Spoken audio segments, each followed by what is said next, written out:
This podcast is sponsored by nobody.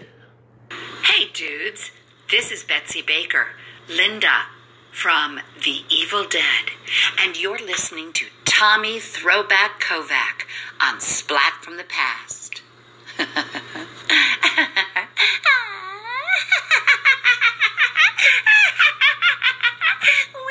gonna get you.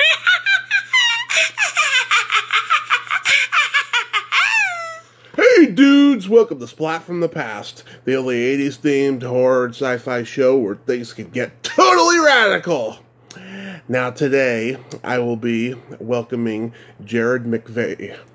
Jared, he played Bert in the 1982 William T. Naud underrated horror classic Island of Blood. And then he also did a couple of independent films. He did a Western called Clayton's Riders, and then he did a exploitation film called Intimate Obsession.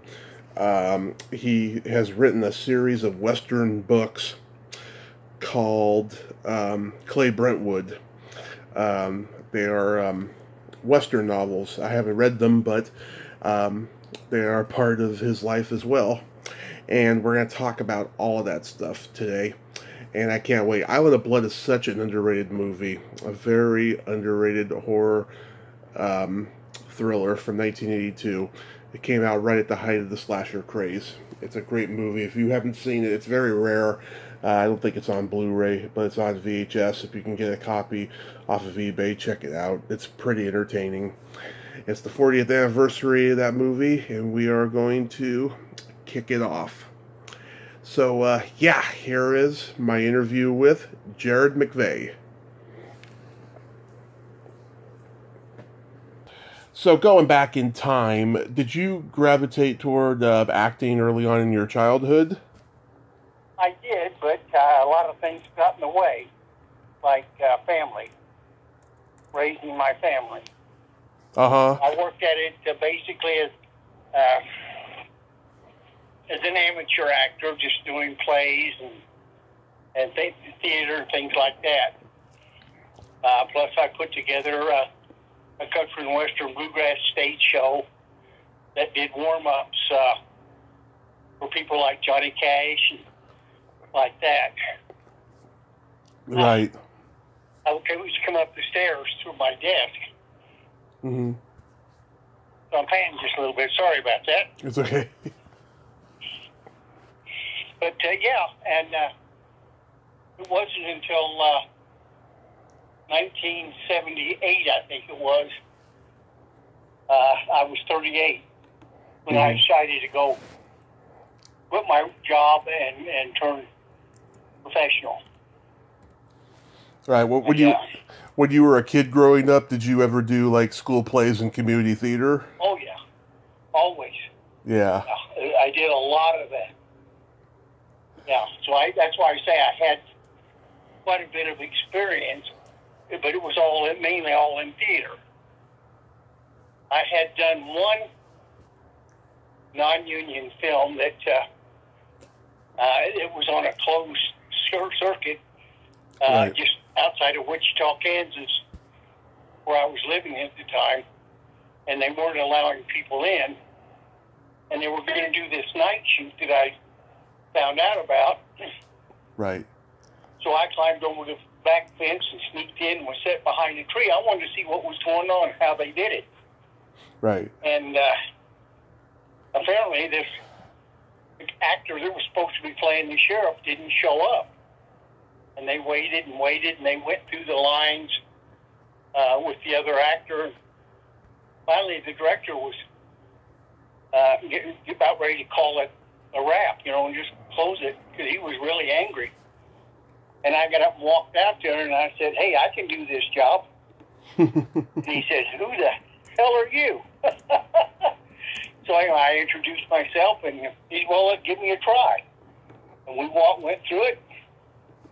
He said, "Fire whoever the other guy was," and he hired me, and I did. That was my first movie. Nice. Do you remember the name of that movie? Something about legend.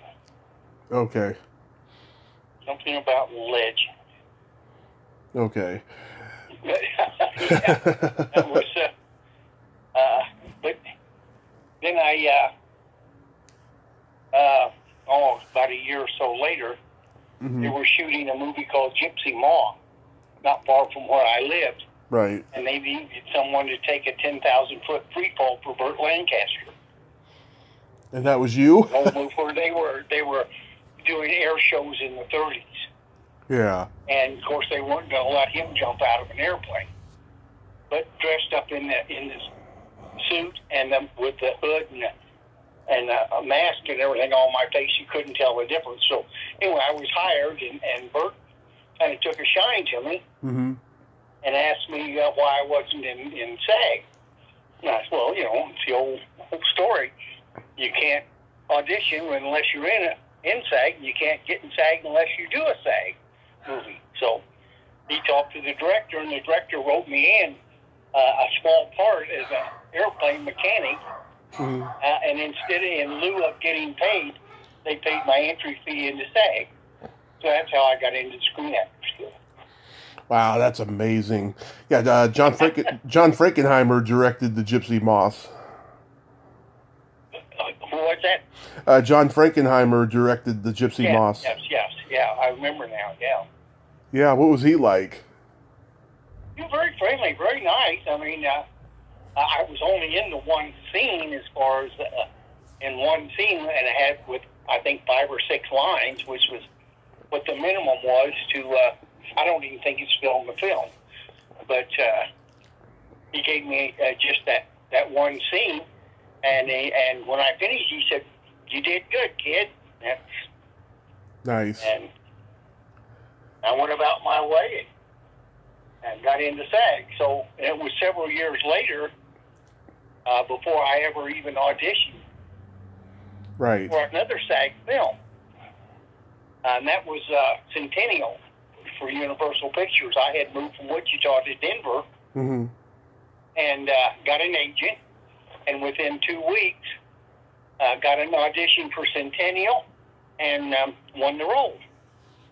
Yeah. It was kind of funny because when I went in, he'd been there all day. I mean, he'd seen a lot of people already. And I knew he was tired. And so when I walked in, I just started talking to him and asking him a few questions and everything. And after about 10 minutes or so, he laughed. He said, "Thank you." He said, "I need a little break." He said, "Look, might as well get on with the audition." Right. And I said, "Okay." So I did the audition, and when I finished, he said, "You're pretty good."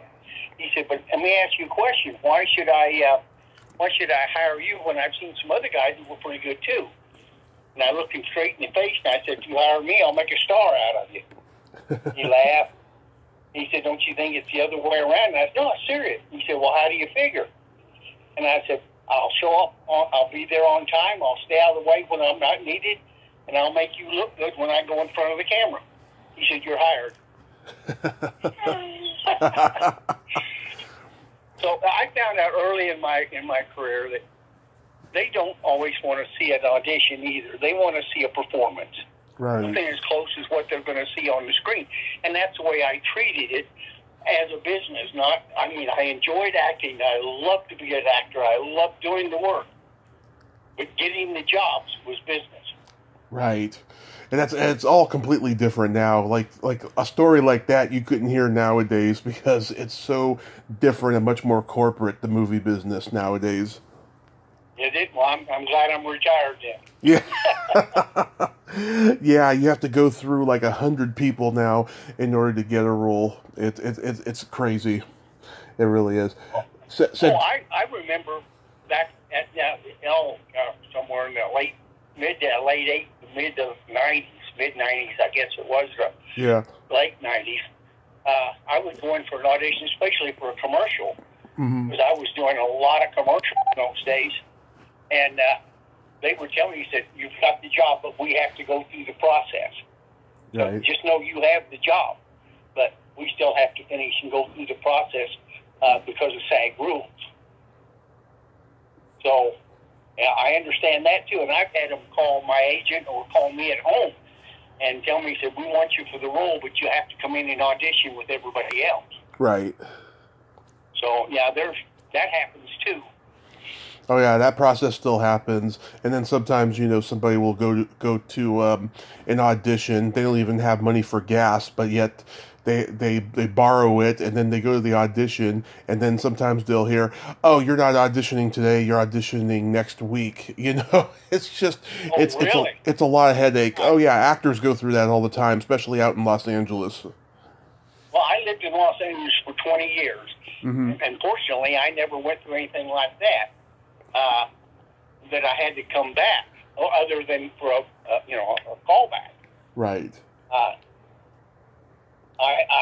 had a lot of callbacks, but again, I did things a little different while I was out there too. I bought myself a small cargo van and made a wardrobe department out of it. I had every kind of clothing and props and what have you, and I would go a little early and get aside and act. It was usually not more than 2 or 3 pages, which you could memorize in 5 minutes or so. And I would figure out who the character was, and I would dress as the character, and then go in and give them a performance. And there were times back in the days when an actor would maybe get 1 job out of 20 auditions. Right. I would get 7 or 8 jobs out of 10 auditions. But there again, I was knowing how to play the game. Mm-hmm. So how does Island of Blood come into your life? That was interesting too.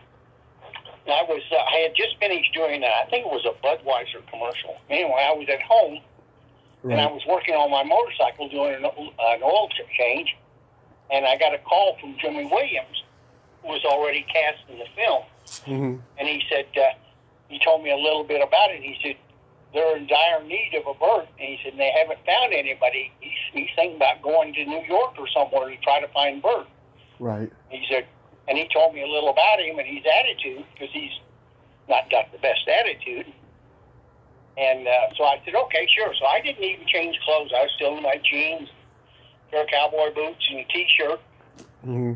I wiped grease off my hands, cleaned up a little bit that way, but jumped on my motorcycle and pulled up in front of Bill Naud's house with a roar and parked and walked up, and he was standing in the doorway because he'd heard my motorcycle. And it was a dirt bike, a 450 Honda. And I walked in and looked around, and I saw the den and his chair, basically. I walked over and sat down in his chair, and I was giving him an attitude. Yeah. I just gave him an attitude for quite a while there until I could see he was getting frustrated, and then I backed off and became myself and told him what I'd been doing, and I got cast. Did you already know him? No, I had never met him before. Mm-hmm. What did you think when you read the script that it was a horror film? Oh, it was just another. I didn't think much of it so much. I mean, it was another horror film. I'm not a big fan of watching them myself, but I'm an actor, and when I decided to become an actor, I didn't ever think about being a cab driver or a waiter or anything else. I was either going to make my living as an actor or starve to death. Right. And I didn't like starving, so I made sure that I worked in, whether it was a low-budget film, a big film, whatever. It didn't matter to me. It was work, as long as it paid. Right. So what did you think about your character, Bert? Well, I kind of liked Bert. I liked him. And it gave me a chance just to be, I'm a pretty decent guy, you know, but it was a fun role because I got to be, have a bad attitude, didn't like these people, and it was a fairly easy role, actually, for me to portray. And all I had to do was follow directions, you know, where to come in and where to leave and that kind of thing. And Bill kind of left everything else up to me to create the character, which he seemed to like. Right.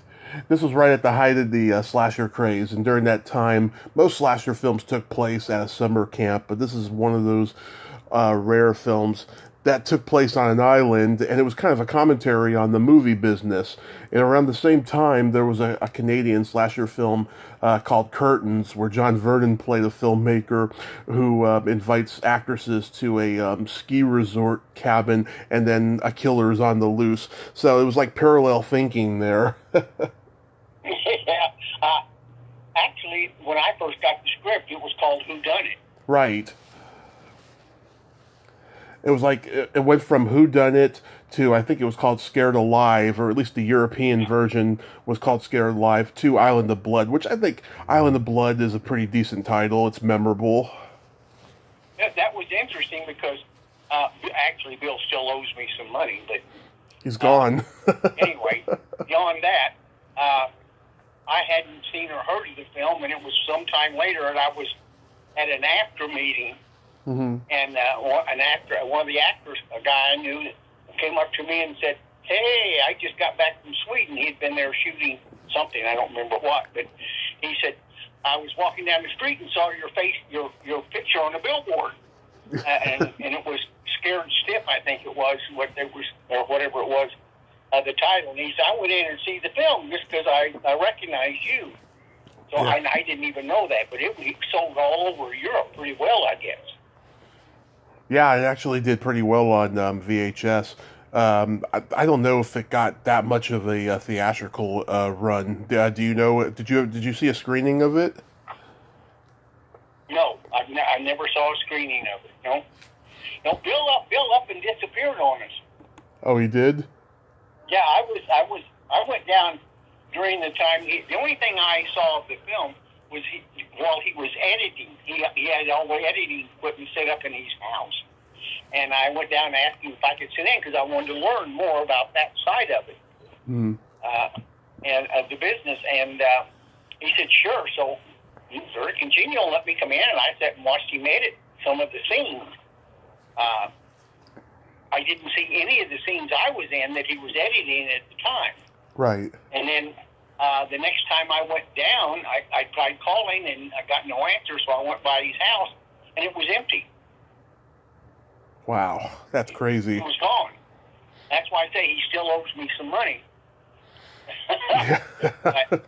I've never seen or heard of him since.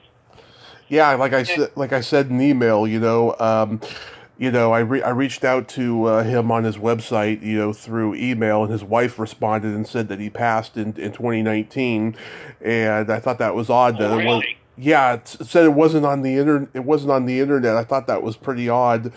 She told me that he probably would have loved to have talked to me, and I said, "Hey, if you want to do a tribute to him on the show, it's always doable." And I never heard back from her. So who knows? Maybe it's one of his tricks. I don't know. I have since seen the movie. Yeah. I enjoyed a couple. I got a chuckle out of a couple of the scenes that I did. That I remembered the reaction from the actors that I was working with, and they said I scared the hell out of them. Yeah. That's a compliment. Yes. I took it that way. How was working with the lead actress Marie-Elise Recasner? Mm-hmm. Yeah, how was working with her? It was fine. All the actors, I got along with. I usually get along with everybody. I don't have any problems. Yeah. I go in. I'm a professional. I go in and do my work. I'm friendly with everybody. It brings back memories of things. It's like when I was doing a stage play and a young actor was there. It was his first show, and in the scene, I walk across the stage and in front of him, but just in passing. I just walked in front of him. I'm just following where I was told to go. Right. Oh, he got all upset. He walked in front of me. Oh, boy. And I looked at the director and said, "No problem, let's do this again." I walked behind him. It didn't make any difference to me. I mean, it wasn't a big deal. I never got into getting upset about things like that. We were all there just to get a job done and do it and go on down the road. Yeah, I like Steve Tash in the movie, and of course everybody remembers him as the nerd that Bill Murray shocks at the beginning of Ghostbusters. Yeah. Yeah, he gets boiled in the swimming pool in this movie, and that goofy. He was one of them that told me I scared the hell out of him. Yeah. Yeah. In fact, in one scene, and I think it's where I say something about I may look old, but I'm still strong enough to break some bones. And he looked at me and said, "I believe you." An exit. Yeah, it's great. There's some great kills in the movie. You know, of course, there's the battery acid shower. There's Janine Marie. She's like tied up on a wooden table, and it's like a dartboard effect. the way her demise meets. Yeah. And I like the fact that everybody thought it was me doing this. Yeah. I know, it's just, I think it's a very underrated movie.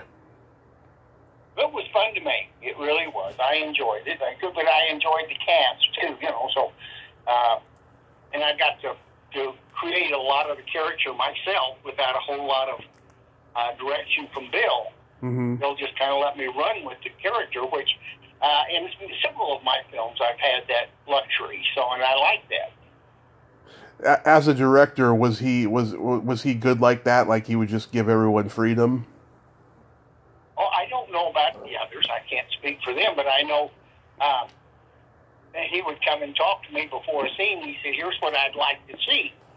He said, and that's about all he would say about it. Here's kind of what I'd like to see, and then he would always give me my directions. I want you to come in here, stop here, say this part of the dialogue, move here, say that. He'd give me spots, but he said, "How you do that?" He said, "Just do it in character." I said, "Okay." So I'm kind of actor that I live my character. I can when I walk on a stage or step in front of a camera, it's no longer me. It's whoever I'm supposed to be. Right. And I feel and I don't do all of this. I don't do any this stuff without thinking about what I'm going to do or say. And I'm not a method actor. Right. But I do like to do a backstory and figure out who my character is, where he's from, why he's here, what he wants to accomplish, and where he wants to go. Right. And then once I get that all in my head, I can just turn him on and off at will. Yeah. What was the backstory you came up with for Bert? Well, Bert, he was a guy who had a tough life, and he had come out of ran away from an orphanage. I figured he'd run away, and he'd gone to work and been in several places, been in and out of jail a few times, right? Because of his attitude, and he finally landed this caretaker's job out on the island, and he liked that because he didn't have to be around people. Right. Kind of liked being that kind of hermit life. He sort of liked that, and then here comes these young druggies, as I thought of them as, all doped up hippies, kids going to make a movie on disrupting my life, and I didn't care for it too much. Yeah. So I took my aggressions out on them. Right. That's a great backstory. I like that. So after that movie, did it become hard to get movie roles for a while? Oh no. I worked on probably 40-some movies during my 20 years in L.A. and probably, I don't know, maybe 100 television commercials, and I still did a stage play every now and then. I know I like I say, I worked at all kinds of jobs, big jobs, little jobs. Some paid good money, some paid little money, but I worked. I stayed steady. I did a lot of small budget films. Right. I kind of got stuck in that rut. You did a Western called Clayton's Riders? Yes. Yeah, I played Clayton Hill, the starring role. Yeah. And I had a gang that it was kind of a comedy, because my gang, when we'd rob a stagecoach, they'd apologize to the people they were robbing. And I'd tell them, you don't have to do this, you know. But Right. it was mainly about a sheriff that didn't like me, and he wanted my wife. Right. So he gets me sent to prison on false charges, murder charges I didn't do. But I break out, come back, and he and I have a big fight, and he's chasing me down because I find my wife in the barn there. I remember, and we were hugging and kissing and all of that. Mm-hmm. He comes into the barn, and he pulls his pistol to shoot me, and she steps in front of me, and of course he kills her, and then he and I go after it. Right. But yeah, the whole film was about him trying to chase me down and kill me. Right. It was funny. One down toward the last of the film, me and my gang were standing talking in a field with our horses there, and we see him come over with a posse come over the hill. Right. I jump up on my horse, and we take off, and we're heading off camera, but we had to go down and through this ravine and up and going and keep going. It was a good-sized ride, half-mile or so. The camera was panning us. Well, when we come to this ravine, the horse I was riding, he was kind of a hard-mouthed dude anyway. Yeah. I was able to control him. I was always a good rider. Yeah. But instead of going through the ravine, he went airborne. And we sailed over the ravine, and when he landed, I felt the saddle give, and it started to slide to the left, and he's running full out. And I'm trying to hold that saddle back up and hold myself up until we got off camera, and I pulled the reins back and hollering, whoa! And I stepped down from the saddle, and it swung down under his belly. Yeah, it's always fun making a Western, isn't it? Oh, I love making Westerns, yeah. In fact, that's why when I retired and became a writer, I've written a lot of Westerns. Mm-hmm. I see you did an episode of Malcolm in the Middle. How was that? That was good. It was it was kind of funny too that we were shooting this out in Southern California down there out in Long Beach, Mm-hmm. At that water park they have down there. And the pool was it was cold. It was kind of winter time. I think it was February or something like that, March. I don't know. I don't remember now. Right. But I do recall no one had heated the pool, and the water was ice cold. And they had to give his mother a wetsuit to wear while she was in the pool, and she'd pull it down and stand up in the pool and shivering. I mean, the water was cold. And as I walked past her, I was, again, playing an ill-tempered old guy, and I don't remember what she says to me, but I blow my nose at her in the pool. Right. Everybody got a big kick out of that, but it was cold in that water, and we had to do about 4 takes before the director liked it, and she was about ready to say, I'm not doing it anymore. She was so cold. I forgot to mention before that you did Intimate Obsession. Yes? Yeah. Any good stories about that? See, I'm trying to remember what was that about? I'm trying to remember. It was an exploitation movie. Intimate Obsession. I remember the film, but I'm trying to remember what it was about. That was about a woman cheating on her husband. Oh yeah, I remember that. Yeah, I was playing an attorney. I played an attorney in that one. Yeah. With over 40 movies, and sometimes it takes a minute to remember these different films. Right. I played an attorney in that, and it was kind of a fun role. It wasn't big or starring anything, but I got to had scenes in my office, scenes in various places, at a party. I even got to go out on the golf course and play golf during some of my dialogue. So yeah, it was okay. It was done by a young, I'm trying to remember his name. I helped him get his first directorial job, and that's why he called me when he got ready to do this film, and he says, man, he said, I want you to come play an attorney for me. And I said, sure. But he was just still a young director, and I had helped him get his first directing job. Lawrence Lanoff. Lawrence, yep. Lawrence, he came to me. I had an acting studio up in Channel Islands area. Right. And he came to talk to me there at the studio, and saying that he was wanting to help to try to get into the directing side of the business. Right. And so I gave him some advice, and apparently it worked, because he went and did what I told him, and he became a director for this company.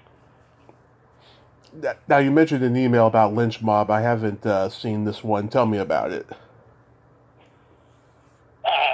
Lynch Mob, yeah. Well, we shot that in Marietta, Georgia. Mm-hmm. And it takes place in a town called Lynch Mob, or I don't remember what the town was now. Anyway, I play I'm cursed. Right.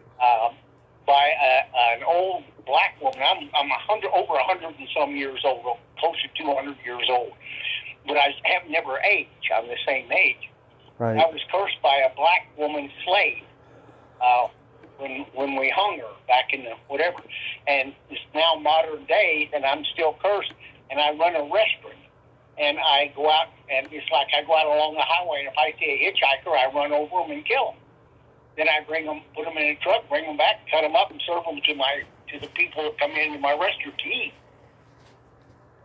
And in one part of the film, there's this Italian guy that comes down, and he's causing all kinds of stuff. Anyway, I waylay him, and when he doesn't come back to New York or wherever he's from, his Italian buddies come down looking for him, and they come to the restaurant to eat, and of course they're eating Italian spaghetti and meatballs, and one of the guys said, these are the best meatballs I've ever eaten. Well, how do you do this? I said, I use real Italians. And of course everybody got a laugh, but they didn't know they were eating their buddy. Yeah. It's that kind of a film. So I gotta check that movie out. Yeah, I haven't seen it, so that sounds like it would be pretty entertaining. Yeah, it's kind of a comedy, or I don't know. It was fun to shoot. They brought in two Italian guys from what the hell was the TV show up in New York? Sopranos? Oh, huh? The Sopranos? Sopranos, yeah. Yeah, they brought two actors from the Sopranos down, and they were in the film, and they were two of the Italian guys that came looking for their buddy. In fact, one of them shoots me he shoots me, and I fall down, I'm with a shotgun, in fact, and it blows me back across my floor, and I land on the floor, and he said, now watch, now wait. And in a few minutes, you see my eyes flutter, and I come back to life again, because I can't die, because I'm cursed. And so I get up, and so they start shooting me again. And it isn't until the end of the film, when somehow, I can't remember why or how, the curse gets lifted. And that one of them sneaks up behind and shoots me in the back of the head and kills me. Mm-hmm. So what made you want to get into writing novels with the Clay Brentwood series?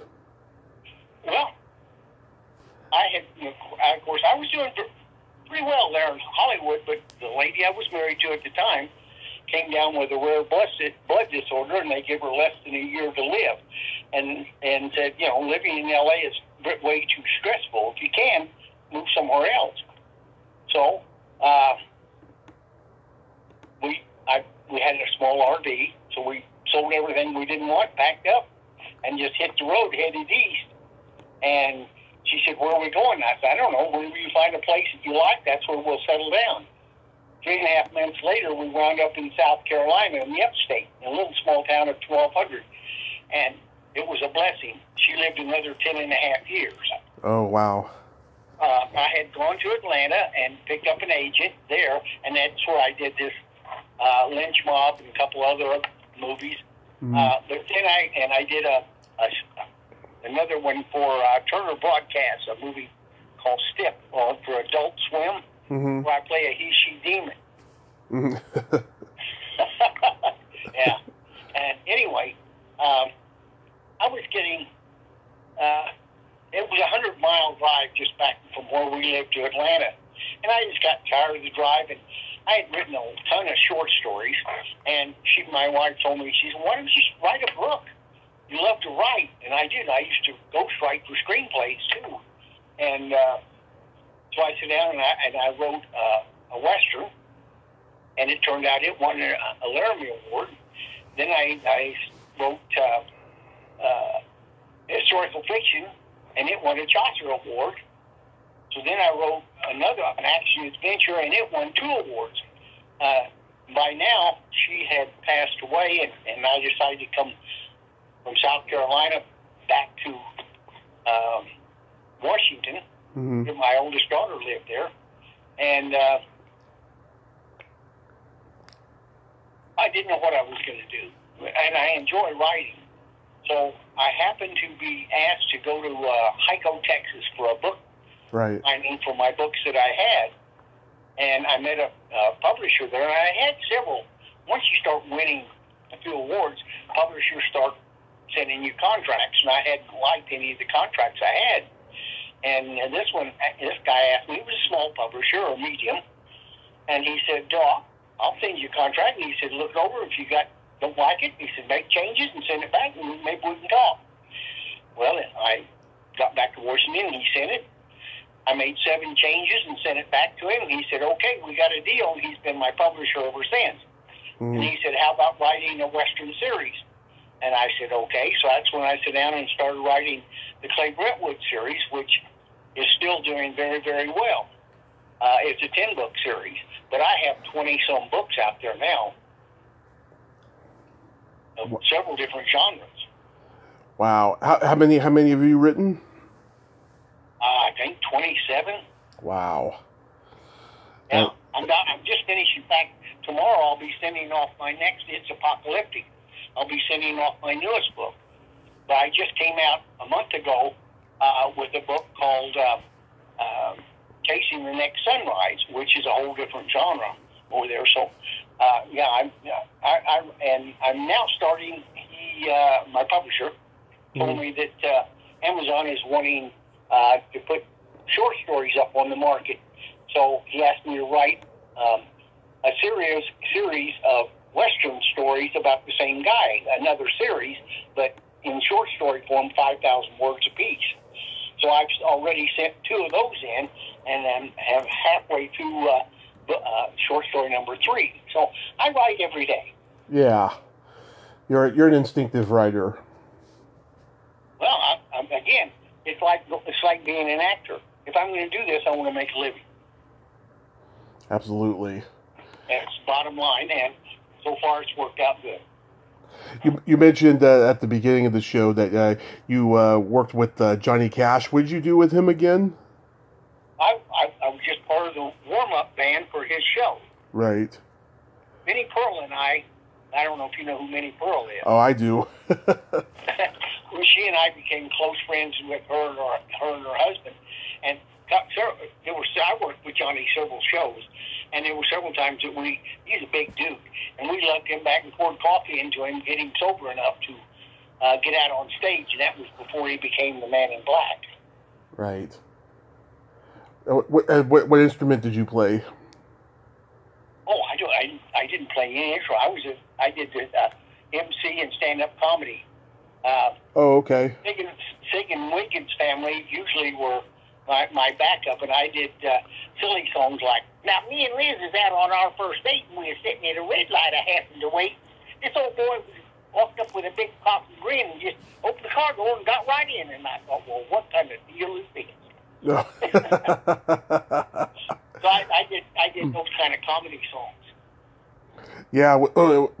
So when did that start? Did you do that early on as well? Oh, that was in the mid-'60s. Mm-hmm. That was before I went off to become, I didn't go off to become a professional actor till the late 70s. Yeah, that was before Ray Stevens really took off with, comedy country music. Right. Wow, so you were ahead of your time. You were ahead of the game there. I guess so. I guess I was. Yeah. But I enjoyed it and had fun, and it was a way to make some extra money. Like I say, I had 4 girls and a boy, so Mm-hmm. I had a family to support and raise, so I had to work a regular job, and I was a lineman for Kansas Gas and Electric, power lineman. Mm-hmm. But I'd work evenings and weekends whenever I could, and if I had to, I'd take a paid day off of my vacation to go do a show. Right.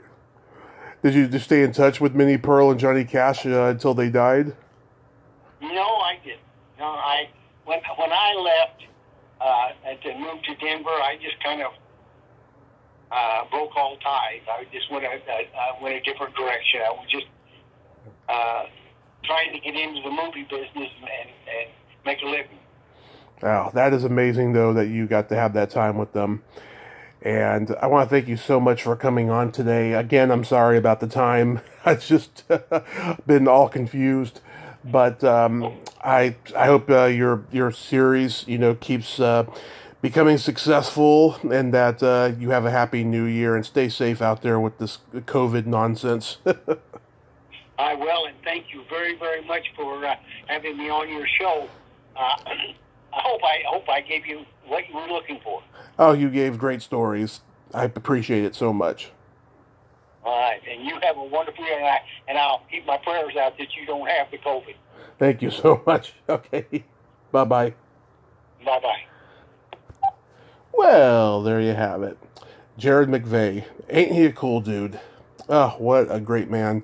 And that was a great conversation there.